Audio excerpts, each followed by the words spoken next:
Olá, muito boa tarde. Falamos ao vivo da TV Câmara Osasco, esse é o Direto da Redação. E para conversar com a gente hoje, trazer esclarecimentos sobre o seu mandato, o nosso convidado é o vereador Tinha de Ferreira. Seja muito bem-vindo, vereador. Obrigado, Fernanda. Obrigado a todos aqui que estão nos tanto aqui apoiando na TV Câmara. E estamos aqui para poder falar um pouco aí do nosso início do nosso mandato. E estamos aqui à disposição no dia de hoje. Para começar o nosso bate-papo, eu vou convidar um vídeo preparado pelo Eliabe Vicente para falar um pouquinho sobre o senhor, para dizer quem é o Tinha de Ferreira, por favor. Olá, Fernanda e amigos ligados no Direto da Redação. Nosso entrevistado de hoje é Severino Tinha de Ferreira dos Santos, o vereador Tinha de Ferreira. Pedagogo, ele é natural de São Paulo, casado, pai de 2 filhos e é morador da Vila dos Remédios. Tinha de Ferreira tem 55 anos e fará 56 no próximo dia 4 de junho. É presidente municipal do PTB, o Partido Trabalhista Brasileiro, e foi secretário de Esportes no último governo.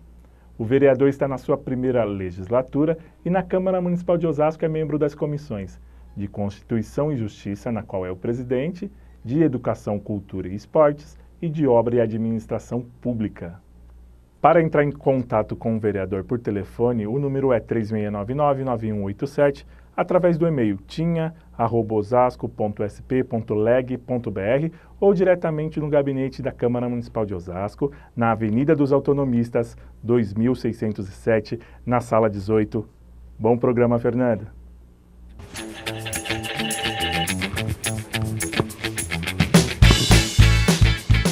Muito bem, uma pequena introdução sobre o nosso vereador, o vereador Tinha de Ferreira. É isso mesmo, vereador? Está tudo certinho? Sim, certinho. Só para uma pequena corrigida. Quando eu sou natural de São Paulo, realmente eu nasci em São Paulo, mas quando eu nasci em 1961, era um bairro de Osasco, na Vila dos Remédios, onde eu moro até hoje. Nasci e me criei na Vila dos Remédios e 8 meses depois teve a emancipação. Mas verdadeiramente eu sou um osasquense. É uma questão só de mudança de cidade. O senhor permaneceu onde estava e se tornou aí automaticamente osasquense, filho da cidade. Vereador, para começar a nossa conversa, o senhor sempre foi comerciante. De onde veio esse desejo de fazer política? Por que entrar no universo da política e como o senhor acabou permitindo que ela fizesse parte da sua vida? A política já vem na minha vida desde os 14 anos. Desde quando começamos a fazer a primeira campanha política, que é assim, a proibição da famosa boca de urna, onde nós começamos a fazer para o seu Camargo, que era o deputado federal. E neles teve uma sequência depois do Goiano Rubio, pelo PDT, da onde teve o meu primeiro partido, que eu fui filiado. Me tornei presidente desse partido ao longo do tempo, o PDT. E nele fiquei desde 81 até a minha saída em 2004. E depois vim para o PHS nesse partido, virando presidente municipal e também presidente estadual e tesoureiro nacional desse partido. E fiquei lá durante 8 anos. E por último agora estou no PTB. Então quer dizer, a minha vida, independente de comerciante, empresário, ela sempre, Fernanda, foi a vida dentro do mundo político. Porque é através da política que nós conquistamos as coisas melhores para a nossa comunidade. E na Vila dos Remédios não faz diferença. Muitas conquistas na Vila dos Remédios, naquela região, foi através da política, porque é dessa forma que a democracia diz. É esse instrumento que faz melhorar a vida de cada um. Então, na minha vida está no sangue a política, independente do meu trabalho, que eu tive durante a minha vida toda como empresário, comerciante, e conquistei o pouco que eu tenho de patrimônio, foi no trabalho. Mas na vida política não. Na vida política mais trabalhei para as comunidades, mais para a sociedade do que me beneficiei da política. Então a política, as pessoas têm que ter sabedoria. Tem muitos que usam a política para se dar bem. Mas a política, ela tem que ser usada para o bem comum. Esse bem comum é para a coletividade. E o senhor que respira política há muito tempo, apesar de estar na sua primeira legislatura, já foi secretário de esportes da cidade de Osasco, inclusive na última legislatura agora, no último período. Como é que foi fazer esse trabalho de secretariado e o que foi possível obter estando como secretário de esportes? Olha, Fernanda, boa pergunta. O porquê disso tudo? Eu fiquei durante lá, completamente, quase o mandato inteiro de secretário de esporte, no convite do prefeito Jorge Lapas. E só saí no período eleitoral para sair candidato a vereador. E quando nós pegamos secretaria, era uma secretaria que estava muito judiada, muito sucateada. Hoje as pessoas que estão à frente dessa secretaria dizem que a secretaria está sucateada, mas só tem que deixar claro, ela sempre foi sucateada há mais de 20 anos. 3, 4 governos se passaram por ela e não investiram como teriam que investir no esporte. Nós tivemos um período lá atrás que teve um prefeito aqui que investiu muito, que foi o Francisco Rossi, nos próprios, investiu muito no esporte. Os outros não deram essa sequência. Então isso destruiu ao longo do tempo. E durante os 3 anos e meio, eu e o prefeito Jorge Lapas tentamos fazer o melhor. Tentamos melhorar o ginásio, melhorar o estádio e melhorar alguns próprios. Mesmo assim, ficaram muitos para trás. E as pessoas que não são do ramo e entram dentro da secretaria, quando se vê de encontro, vê aquela coisa ainda sucateada em alguns pontos da cidade e acho que foi um desleixo da administração anterior. Pelo contrário, a administração anterior ela conseguiu avançar bastante, mas tem que dar continuidade, porque se ela ficar preocupado em achar defeito do passado, não vai fazer nada. Eu fui para lá durante 3 anos e meio, trabalhei muito, tivemos grandes conquistas, a vinda do Audax para cá teve muito a ver com a municipalidade, o nosso vôlei, manter o nosso vôlei aqui com a parceria da Nestlé, trouxemos para cá um handebol que se tornou o 3º melhor do Brasil, hoje não está aqui, trouxemos um ciclismo que durante 4 anos se tornou o 6º melhor do país, conseguimos fazer uma ginástica artística ser a 3ª melhor do país. Conseguimos implantar aqui uma ginástica rítmica. Teve muita coisa boa dentro da cidade. Conseguindo fazer os nossos velhinhos, que é os Jogos Regionais do Idoso, que nunca tinha chegado em 3º ou 4º lugar. Conseguimos fazer, no 4º ano, ele ser campeão dos Jogos Regionais. E a nossa cidade, dentro dos Jogos Abertos, campeão com título dividido com São Caetano no ano passado. Então quer dizer que avançou muito.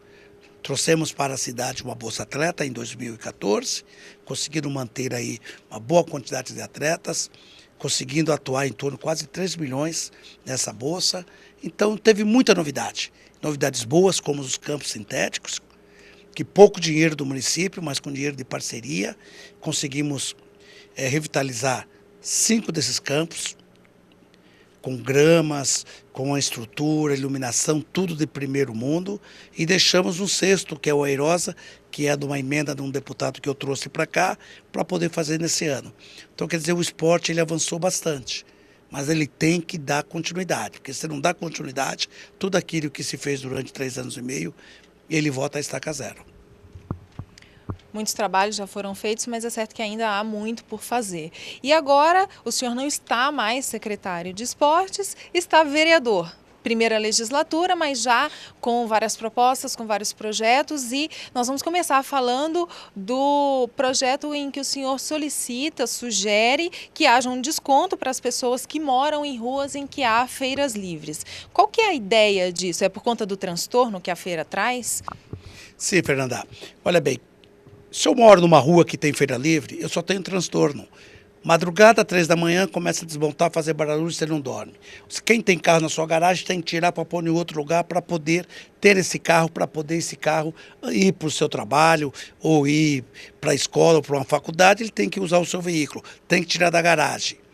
Durante o dia todo, aquele transtorno todo. E sorte daquele que é premiado com uma barraca de miúdos, de peixe, que aí o cheiro, lavagem, fica 2, 3 dias com aquele cheiro todo. Quer dizer, ele só tem transtorno. Todo mundo quer uma feira próxima da sua casa, mas não quer na rua da sua casa.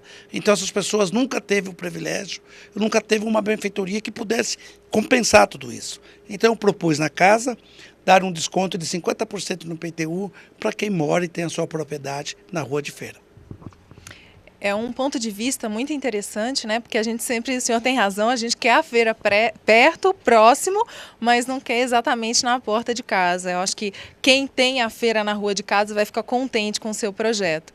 Nós vamos fazer um breve intervalo, já já a gente volta com mais conversa com o vereador.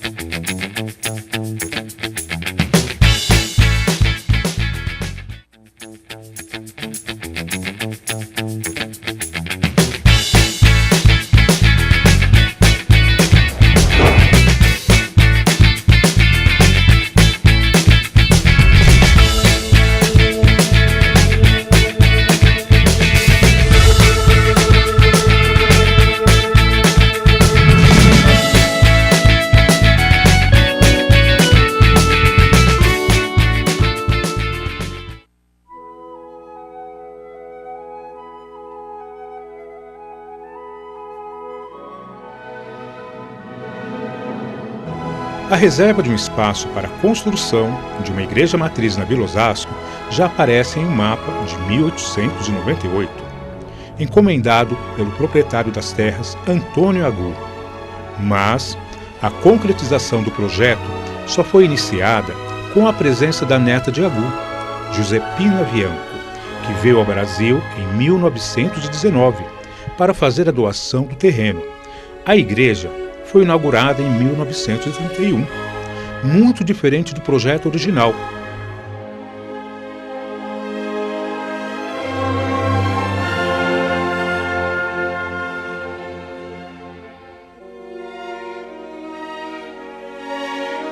Demolida em 1964, deu espaço para a atual Catedral de Santo Antônio.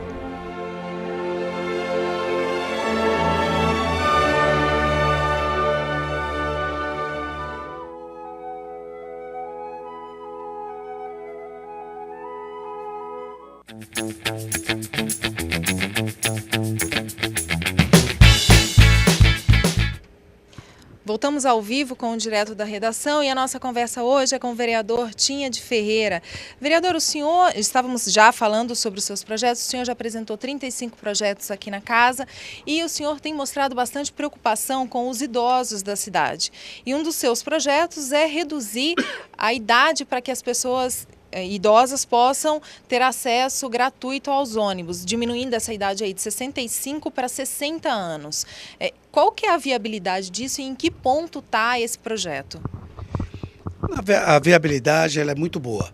Aliás, tem o meu projeto e tem um, que era do ano passado, do vereador Jair Assaf, que está no mesmo sentido, de isentar o idoso com 60 anos, porque a Constituição ela diz que é 65, mas o Estatuto do Idoso ela dá a possibilidade do município fazer a sua própria lei. Como nós temos aqui uma concessão muito boa para as duas grandes empresas aqui que administram o transporte da cidade, que é um contrato muito bom, então tem gordura para isso, para poder realmente isentar essas pessoas que muito precisam do poder público nesse momento da vida, porque nós estamos vendo aí uma aposentadoria, vendo aí uma revisão, tudo que está acontecendo, e o aposentado cada dia que passa ganhando bem menos. Então ele tem que ter esse prestígio da municipalidade e principalmente da Câmara Municipal. Nós vamos brigar com isso. Eu e a SAF entramos no acordo de ser a autoria dos dois, os dois projetos a juntar. Eu acredito que nos próximos dias está indo em pauta, sendo votado e conseguimos colocar isso em pauta para o início do ano que vem. Porque tem um prazo aí de 180 dias para poder se adaptar. Então, acredito que no início do ano que vem, os nossos velhinhos já estariam pagando, não estaria pagando a sua mensalidade, quem teria os seus 60 anos. Porque toda a região tem, e principalmente o transporte interestadual que atravessa a cidade. Só a cidade de Osasco não. Então, nós não podemos andar na contramão. Ainda falando sobre os idosos, o senhor tem um projeto para que haja uma creche dos idosos, assim como há uma creche para as crianças, já regulamentada, operando a pleno vapor na cidade, que haja também creches para os idosos. Por que esse projeto? Existe essa necessidade real? De onde veio essa ideia? Existe. Esse projeto já está na casa, foi aprovado, está agora indo para o executivo, para o prefeito sancionar ou não. O porquê do nome creche? Porque o nome da creche chama atenção. Creche com criança, creche com idoso, que era para chamar atenção. Porque hoje nós temos os nossos velhinhos que muitas vezes não têm atividade, principalmente aqueles das regiões mais carentes. Então, essa é um espaço que possa ser alugado, casas, como associações, e ser implantado ali os atendimentos, para poder esses velhinhos, essas pessoas, ter um dia de recreação, com a sua alimentação, o café, o almoço, e depois, no fim da tarde, os seus filhos buscarem vir para casa. Porque é diferente você pegar o seu velhinho, o seu pai, a sua mãe e os seus avós e jogar dentro de um asilo. E que muitos fazem e abandonam. E não é esse abandono. O velhinho, ele construiu e ajudou muito a cidade. Então ele tem que estar dentro da casa dos seus filhos, no seu lugar. Então ele tem que ter o aconchego, tem que ter o amor. E você, quando põe no asilo, você perde esse contato. Então, esse é a grande proposta de deixar, sim, essa coisa da família, a coisa do próprio idoso estar junto com a sua família. Ele dormir em casa, ele jantar em casa, ele ter esse contato direto com os filhos, com os netos. E às vezes os familiares acabam levando o idoso para um asilo porque precisam trabalhar. E aí, para o idoso não ficar só durante o dia, acaba transferindo toda a relação de cuidado para o estado ou para o município. E realmente, se existe a possibilidade de deixar só durante o dia, como se faria com uma criança, me parece mais inteligente, mais adequado, para que as famílias também possam participar desse momento de terceira idade de maneira mais saudável. E ainda falando sobre os idosos, o senhor tem um projeto de que haja um conselho tutelar do idoso. Como que funciona isso? Qual que é a estrutura que o senhor está pretendendo criando esse conselho? Olha, o Conselho Tutelar, gente, ele tem os mesmos modos do Conselho Tutelar da criança e adolescente. O porquê? Porque os nossos velhinhos hoje, ele não recebe só agressão física. Ele recebe agressão também verbal, seja de vizinho, de próprios filhos, parentes. Então, é muito desagradável uma pessoa com uma certa idade que nós só temos um aparelho que atende eles, a delegacia do idoso. Você já é ofendido, você já é discriminado, para depois entrar dentro de uma delegacia? Não. O Conselho Tutelar do Idoso não, é para dar um atendimento, dar esse apoio ao idoso, ter uma proteção, que é isso que nós precisamos. Quando chegar ao ponto de uma delegacia, é porque não tem mais controle, mas tem muita coisa que tem controle e um próprio Conselho Tutelar, ele pode realmente ter, absorver toda essa coisa que o idoso ele já vem observando não, que ele já vem sendo discriminado ao longo da vida, principalmente quando ele passa uma certa idade e que muitos nesse país acham que o velho, que depois que passa velho, não serve para nada. Pelo contrário, aí sim que ele tem uma experiência, aí sim que ele consegue passar tudo para os novos, que é aquilo que nós não aprendemos ainda. É uma das grandes penas da nossa sociedade, falando de Brasil, porque existem outros países com outros desenvolvimentos culturais onde os idosos são considerados efetivamente mestres. São pessoas que são tidas como espelho e são absolutamente respeitadas por quem vem depois, pelos jovens, né? Falando um pouquinho agora sobre o Estatuto do Pedestre. O senhor soltou essa indicação e houve algum tipo de resposta não tão positiva, talvez por não entender muito bem do que consiste esse projeto. Explica para quem está em casa o que é esse projeto e qual a abrangência dele. Olha, esse projeto não foi uma indicação, ele é um projeto-lei que está aqui na casa e foi divulgado pelos jornais, pela imprensa. Mas algumas imprensas, ela destacou uma pequena multa de R$50 que teria dentro desse próprio projeto, que seria do Estatuto do Pedestre. Esse mesmo modo do Estatuto do Pedestre foi aprovado agora, há 2 semanas atrás, na Câmara Municipal de São Paulo, para andar dentro da cidade. E algumas pessoas fazem comentário dizendo que Osasco não está tão desenvolvida como o país do primeiro mundo para ter um tipo de projeto desse. Gente, eu lamento muito isso. Osasco é uma cidade grande, é a 2ª do PIB do estado, é a 9ª do PIB do país, é uma cidade grande como qualquer uma cidade grande da Europa.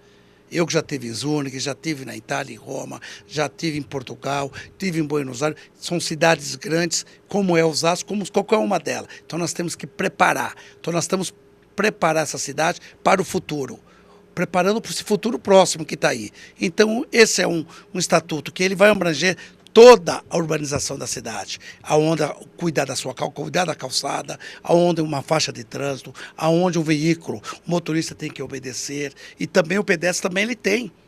O pedestre tem que obedecer às sinalizações. Que nós tivemos agora recentemente um soldado da Rocan que ele morreu aqui no Rochdale. Por quê? Porque um senhor atravessou fora da faixa do pedestre, ele de uma perseguição atropelou, caiu, bateu a cabeça e morreu. Se esse senhor tivesse obedecido simplesmente a sinalização daquela via, ele não tinha causado esse acidente e a morte desse PM. Então, esse estatuto do pedestre é para regulamentar e para cada um fazer a sua parte. Fazia a sua parte o pedestre, fazia a sua parte o poder público e aquele que possa usar os seus veículos, que também tem um direito e também tem os seus deveres. Cada um assume os seus, porque ninguém quer assumir. Todo mundo quer assumir, um quer assumir deveres, outros direitos. Mas muitos querem só os seus direitos, mas não querem pagar o que é que pagam. E a multa de R$50, gente, ela está só estabelecida, claro, porque tem que ter uma penalização para aqueles que não vão cumprir uma lei. Também não vamos prender as pessoas. Então, uma multa simbólica, como foi feito em outros estatutos pedestres também. Então, a forma que foi divulgada errada. Mas é uma coisa para o futuro de Osasco, que Osasco tem que preparar para o futuro, porque aqui nós somos uma cidade grande. O senhor pode dar um exemplo de uma ação de pedestre que levaria a uma multa ou algum ponto desse estatuto que o senhor entenda que é importante que o pedestre observe, que não é tão real ainda na nossa cidade? Olha, essa é uma pergunta muito bem colocada. O porquê? Um deles é simples. Todo morador acha que a calçada é dele, mas não é. O passeio público é da prefeitura, a autorização é da prefeitura. Mas a lei diz, a Constituição, quem cuida da calçada é o proprietário. Se ele não cuida da sua calçada, deixa sua calçada com buraco, aonde alguém cai, ele pode amanhã, futuramente, ter essa multinha de R$50, porque ele não cuidou da calçada dele. Porque a calçada é direito, tem os direitos e os deveres, então tem que ser cumprido. Esse é um simples, um exemplo. Quem está aí, numa passarela, passando debaixo de uma rodovia, de uma pista, de uma estrada, de uma avenida, e tem uma passarela do lado. Ele está descumprindo, ele tem a passarela. E ali ele vai causar algum acidente. Se aquela passarela já teve um estudo para ser colocada naquele local, é porque ali causa grandes acidentes. E a pessoa não. Passa debaixo da passarela, mas ele não quer dar a voltinha para subir na passarela. A passarela às vezes é engraçada, né? Porque se não tem a passarela, pedem a passarela. Se tem a passarela, não usam a passarela. Olha, um exemplo bem claro da passarela é aqui do Shopping União. Tem um acordo de urbanização que eles têm que fazer uma passarela na autonomia atravessando o pedestre para o shopping. E até hoje não construíram essa passarela. Se tivesse o estatuto do pedestre aqui, isso estaria sendo cobrado deles. E o poder público, sim. E eu já oficializei o governo cobrando dessa passarela, porque já estão há 8 anos e não foi cumprido. Para poder liberar o alvará de funcionamento do shopping, tinha que ter a construção dessa passarela. Esse foi um compromisso. A contrapartida, essa contrapartida não foi coberta. Então aí o estatuto do pedestre, ele entraria de luva. Muito obrigada pelos esclarecimentos por enquanto. Daqui a pouco a gente volta com mais conversa com o vereador Tinha de Ferreira. Não saia daí.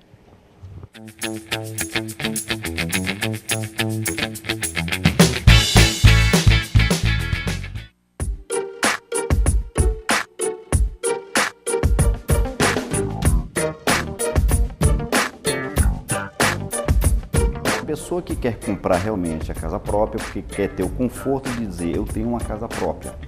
Essa pessoa, esse perfil, ele sempre vai comprar. Existe o perfil da pessoa que prefere alugar a casa, alugar o imóvel, morar mais perto do trabalho, morar mais perto do que está fazendo, o seu trabalho, o seu lazer, tá? E ter um conforto de não pagar tanto a prestação do apartamento. Então essas duas pessoas a gente analisa o seguinte, tá? A pessoa que gosta de pagar o aluguel, ela nunca vai ter a preocupação de passar 30 ou 40 anos pagando uma prestação. Em compensação, ela nunca vai ter o apartamento ou a casa própria. A segunda pessoa que compra esse apartamento, ela sabe que ela poderá pagar uma taxa um pouquinho mais alta do que o próprio aluguel, que muitas vezes o aluguel de uma residência pode ser mais barato do que a prestação da casa própria. Você tem que analisar bem, tá? Comprar uma casa, comprar a residência própria, sempre foi o sonho do brasileiro, ter sua casa própria, tá? Agora tem que ser analisadas as situações dessa compra, tá? De repente se programar durante 10 anos, juntar o dinheiro, ter parte desse recurso no fundo de garantia e a diferença, você tentar pagar à vista, é um grande negócio.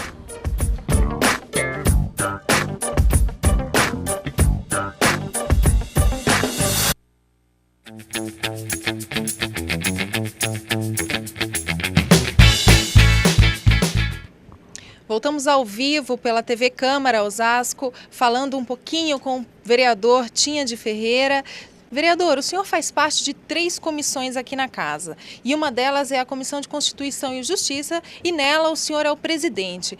Qual é a importância dessa comissão aqui na casa e quais são os trabalhos que o presidente faz nela? A Comissão de Justiça é uma das mais importantes que tem na casa, é a mais importante, porque é nela que inicia todos os projetos, seja ele de iniciativa do Executivo ou do próprio Legislativo, é nela que nós vamos dar o parecer se ele é constitucional ou não, se ele pode aquele tipo de projeto. Então essa é a importância muito grande e um cuidado que tem que ter. E agora as outras duas que eu participo da educação, cultura e esporte, principalmente esporte, educação, sou pedagogo, estou dentro da área da educação, e o esporte, que eu sou do esporte, tive uma ligação forte com a Secretaria de Esporte na cidade, então acho que é uma comissão que eu posso contribuir e ajudar. E a outra é de obras, e obras tem a mobilização, acho que a mobilização é uma coisa muito importante dessa cidade, que é onde nós começamos a perceber o tamanho da cidade, e ela tem que ter uma visão também ampla para o futuro, para frente, porque se a gente não tomar cuidado com isso, nós vamos estrangular mais essa cidade, que ela é pequena em território, mas muito grande na economia, muito grande no seu desenvolvimento. Voltando um pouquinho na Comissão de Constituição e Justiça, essa comissão recebe todos os projetos que tramitam na casa, é isso? Porque existem comissões em separado que analisam projetos pertinentes a cada comissão. A Comissão de Constituição e Justiça, então, lê todos, é isso? Todos. Em exceção de algumas coisas e contas, um exemplo, prestação de contas que venha de um prefeito executivo, ele só passa na finança e economia. Em exceção dessas e algumas coisas que se tratam na área da finança, ele acaba não passando. Mas 95% todos os projetos têm que passar na Comissão de Justiça, porque é dela que tem que ter o parecer se é constitucional ou não, se aquele projeto pode ter continuidade ou não. O senhor está na sua primeira legislatura, mas nós já estamos aí no mês 6, já são quase 6 meses de trabalho. Como que o senhor estruturou o seu modelo de trabalho como legislador? Como que funciona o seu gabinete? O senhor prefere estar aqui dentro da Câmara ou prefere estar nas ruas? Como o senhor trabalha o seu dia a dia? Olha, eu estou tentando fazer uma coisa diferente de muitos vereadores fizeram nessa casa. Principalmente pelos fatos que aconteceu, principalmente a cobrança que nós temos hoje, diretamente e indiretamente do próprio MP do Ministério Público. É o legislador ele fazer o seu verdadeiro papel. O que é o papel de um vereador? Legislar e fiscalizar o Executivo. Nós não estamos aqui, um vereador mais, para ficar olhando boca de lobo. Se está suja, se está limpa, se tem buraco na rua ou não, se alguma coisa está podando uma árvore, levando alguém para o hospital, arrumando consulta. Não, isso é coisa exclusivamente do Executivo. O que nós temos que estar fazendo aqui, legislar, fiscalizar, para que isso aconteça para a coletividade. E é essa forma que eu estou colocando dentro dessa casa. Estou procurando estar aqui de segunda a sexta, cuidando não só do gabinete, mas cuidando das coisas da comissão e dos projetos que eu estou implantando na casa, para ser um verdadeiro vereador. Eu fui eleito para ser vereador. E eu não vou ser eleito, eu não vou fazer papel de assistente social, muito menos prestador de serviço, porque isso não compete ao vereador. Quando o promotor cobra de nós aqui na casa isso, ele está certo lá, doutor Albano. Porque nós não estamos aqui para ficar prestando serviço, não.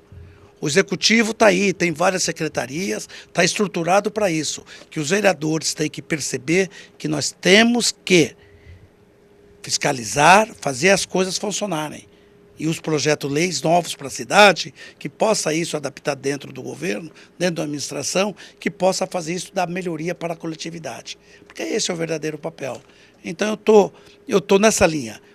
4 anos eu vou ser um vereador. Um vereador, como eu fui eleito. Eu não fui eleito para ser prefeito, não fui eleito para ficar tampando um buraco na rua e nem fui eleito para poder ficar achando que boca de lobo está suja ou não. E nem pegando o remédio de um canto para dando para outro. Não foi para isso que eu fui eleito. Eu fui eleito quando eu fui pedir o voto para o cidadão, para o meu vizinho, para as pessoas que acreditaram em mim, era para ser um vereador.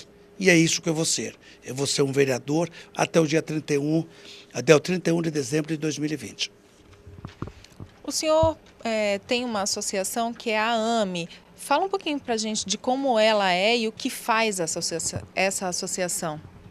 A associação que nós temos lá na Vila dos Remédios, que é a Associação Mantenedora de Mães Especiais.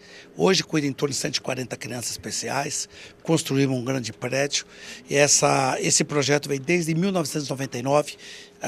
Agora, recentemente, comemoramos em maio, dia 13 de maio, 18 anos, com muita dificuldade, porque é um projeto, para você atender crianças especiais, ele tem um custo muito alto. E o convênio que nós temos hoje com a Prefeitura Municipal, ele é muito pouco, que ele vai em torno de 300 e poucos reais, o custo de uma criança dessa é próximo de 1.500 a 2.000 reais. Então ele fica com muita dificuldade. Então, mas é um projeto que a gente encara, que é uma coisa que foi feita de coração, é uma coisa que é um projeto da minha vida. Junto com uma amiga minha chamada Vera Aparecida, que é a atual presidente. A minha esposa é presidente do conselho, eu fui até ser secretário, o presidente do conselho, que eu tive que afastar por causa de ter assumido o mandato, primeiro escalão, dentro do município, e nós temos parceria e convênio com o município. E é uma coisa que eu fiz de coração e procuro manter até hoje, estar junto e tentando facilitar a vida dessa associação, porque é a única que tem realmente um projeto de reabilitação de criança especial dentro da cidade de Osasco. O senhor acabou de citar a sua esposa e em outras conversas, em outras entrevistas que nós já tivemos aqui, o senhor sempre ressalta a importância e a preocupação com a sua família, como eles te veem. Qual que é a participação da sua família na sua vida pública? Olha, a minha participação na minha vida pública é a família. Ele dentro de casa, eu no meu canto, e eu tentando fazer a política fora. Porque eu tento não misturar. Como diz sempre meus filhos, cuidado, pai, cuidado para não ser preso, porque hoje político não é bem visto no país. Eu concordo que o político não é bem visto no país, mas nós temos que mudar também isso, tem que fazer essa reviravolta, porque nós vivemos uma democracia e nós dependemos de político, e a política está dentro da família, porque nós, dentro da política, como um vereador, como um deputado, seja senador, um prefeito, ou seja um governador, um presidente, nós estamos aqui para trabalhar pela coletividade. E a coletividade é a família. É os meus filhos, é a mulher, esposa, sogra, irmãos, parentes e amigos que têm as suas famílias. Então a política, ela é um projeto de família. Mas nós temos que fazer essa política mais honesta e uma política mais certa. Certa, quando digo uma política mais certa e mais honesta, é direcionada ao bem comum, ao bem do cidadão, ao bem da família. Esse anseio da família do senhor não é só da família do senhor, é da família osasquense, né? Que haja respeito, que haja lealdade e que haja direcionamento nas ações políticas. É o que o povo espera desse novo momento político da sociedade. O senhor quer deixar alguma consideração, quer ressaltar mais algum projeto? Nós já estamos chegando ao fim. Olha, nem citar, temos vários projetos que colocamos na casa e eu vou através do meu Facebook, da minha página, do WhatsApp, nós vamos começar agora, a partir de amanhã, divulgar a íntegra desses projetos todos para as pessoas saberem. Como desse do Estatuto do PDS, para as pessoas não confundirem. Façam uma chamada no jornal e as pessoas entendem uma coisa e acabam cutucando, falando mal de um projeto sem conhecer a íntegra dele. E uma coisa que eu quero deixar, gente, para a população, é o que nós percebemos, uma grande mudança, como você acabou de falar. Existe hoje uma grande mudança na política. Hoje a política, ela não é de favorecimento, ela não é de ficar fazendo favor. O eleitor que está no outro lado, ele também tem que começar a mudar a sua postura. Ele não tem que correr atrás de político para pedir as suas coisas individuais, fazer o seu favorzinho. Porque o político que faz favor, ele tira o seu direito. E é esse direito que hoje o cidadão, tanto de uma classe média, de uma classe baixa, ao que ele está cobrando. Então o político foi eleito para o quê? Defender os direitos de vocês, cidadãos, moradores da cidade de Osasco e eleitor. Não ficam atrás de favor. A partir do momento que vocês ficam atrás de favores, vocês estão negando o direito de vocês. Faça os políticos cumprir e cuidar e fiscalizar e fazer os direitos de vocês funcionarem, agirem de acordo com como está a lei. E é isso que nós temos que estar fazendo nessa grande mudança da política. Quem tiver essa percepção tem um futuro. E o eleitor que tiver essa percepção também, ele vai escolher políticos melhores na próxima eleição. Eu peço para vocês, não escolham políticos que fazem favores. O que fazem favor, nós estamos vendo o que está acontecendo nesse país. Não acontece só em Brasília, acontece em todas as cidades. Tudo o que está acontecendo, tudo começou com o favorecimento. E esse favorecimento que nós temos que acabar, tanto a classe política como também o eleitor e o cidadão. Vamos viver um momento de política diferente, fazer política diferente, pensar política diferente.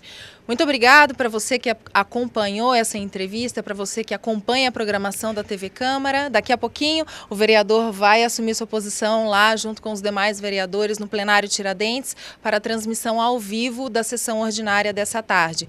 Muito obrigada e até a próxima.